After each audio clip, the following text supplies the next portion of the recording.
Hi everyone, my name is Junon. I have a health science background, and I'm the author of the book Truth and Empathy: How to Find Your Soulmate.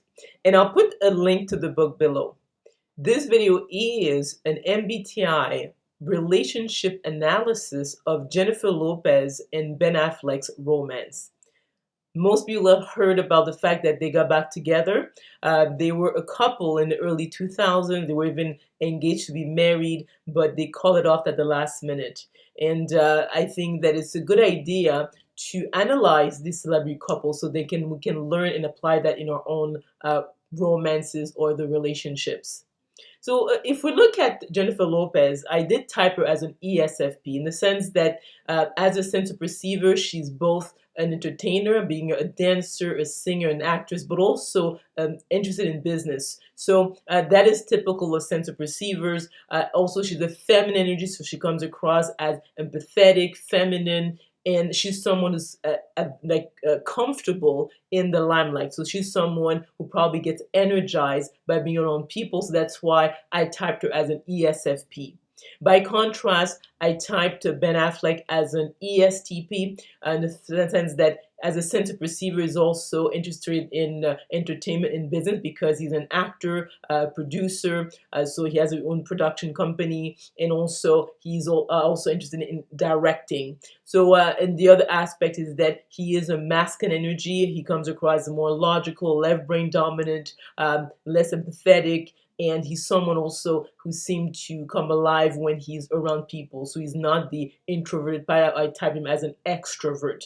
So if we see like the combination of these two people is that, first of all, Jennifer Lopez, as Ben Affleck has mentioned in a few interviews, is that he's the hardest working person that he knows. So she's someone who puts a lot of time, energy, and effort into her career, which means that she has less resources to invest in her relationships. And you'll see that with Jennifer Lopez is that she goes from one romantic relationship to the next. So she's not the type of person who reflects on what happened or wants to really sort of gain insight so that she can make better decisions down the road.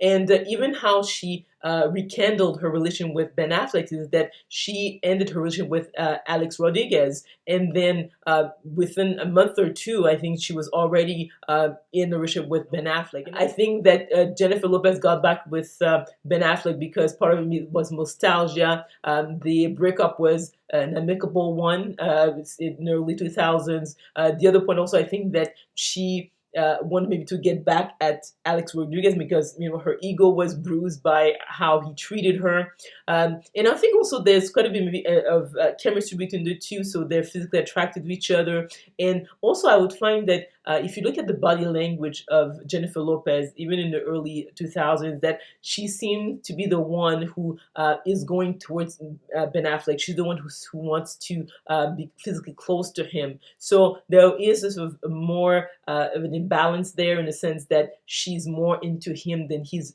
into her. That's what I can pick up in terms of their body language. Ben Affleck has admitted that he is an alcoholic and is doing the best he can to remain sober. So obviously with most addiction, there are moments that the person will have relapses. And if you look at the relation between his ex-wife, Jennifer Garner, and himself, is that Jennifer Garner was a stabilizing force. So whenever Ben Affleck was going through a relapse, she was there to help him back on his feet. But I would doubt that Jennifer Lopez, being so busy, will have the type of time, energy to do that for Ben, to be there for him if he relapses when it comes to his alcoholism. The other point is that when you look at these two being extroverts, I find that extroverts are less insightful when it comes to their relationship. And especially the fact that both of them are sensor perceivers. And sensor perceivers are the playmate type of romantic partner, which means that these are people who are fun, they like things that are new when exciting. So during the honeymoon phase, they usually do really, really well. But how do you maintain that long term? Are they the type of people who are going to, work at it when they are facing challenges. Now, I doubt that they have maybe the track record that shows that. And when you look at, let's say, Jennifer Lopez, she's been married 3 times and she's been engaged 2 times. So, and that doesn't count the boyfriend she had in between. So she's the type of person who hops from one romance to the next without really sort of sitting down and really reflecting on what happened and trying to grow from each relationship. Same thing with Ben Affleck. I don't see this type of reflective or a type of person who really sort of think things through before, let's say, engaging in a particular relationship, especially after he got divorced with Jennifer Garner. I've not seen any sort of significant relationship that seemed to ground him. The other point is that they are both people who will have projects that will take them in different parts of the world. So if, let's say, you are an actor, you're going to be like, especially an A-lister, going to be in another country for months at a time. Are they able to maintain this relationship while being thousands of miles apart? The other aspect is that also they are parents now. Back in the early 2000s, they were both free, but they have to take into consideration the fact that Jennifer Lopez has 2 children and Ben Affleck has 3, and they're relatively young. I mean, they're not like 15 years old. They're still, most of them, barely in their teens. So you have to think about how they're going to merge these 2 families. Is that Jennifer Lopez is a feminine energy and Ben Affleck is a masculine energy.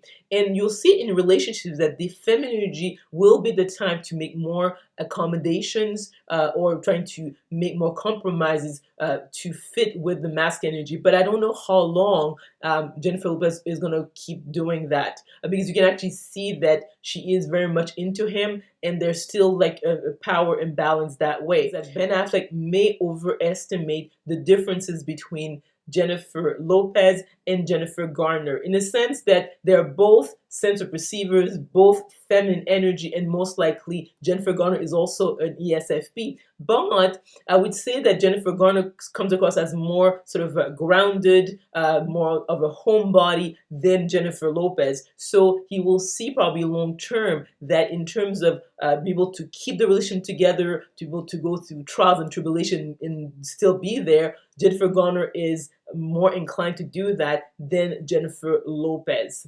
So again, if we look at the situation, I would say that the reason that Jennifer Lopez and Ben Affleck got back together, I think that has to do with nostalgia, has to do with the fact that, I mean, they had an amicable sort of breakup, the fact that also Jennifer Lopez, probably her ego was bruised by how Alex Rodriguez treated her, so she just jumped right into this relationship, right after she broke up with Alex Rodriguez, and actually they were engaged to be married. So that's significant when you think about it.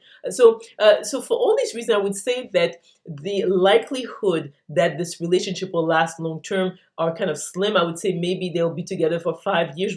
Time will tell. But I would say that being both sensor perceivers, being extrovert, not being really sort of reflective, having maybe like when it comes to Ben Affleck dealing with an addiction, the fact that Jennifer Lopez is such a career-oriented type of person. I mean, be able to hold this together for many years to come is unlikely. I would say maybe they will be together for the next 5 years. We don't know. I wish them the best, but you have to look at the facts. So let me know if you agree or disagree with this relationship analysis, looking at it from the lens of the MBTI, by commenting below. You can, if you enjoyed this video, if you learned something, please click on the like button, subscribe to my channel, and we will talk soon.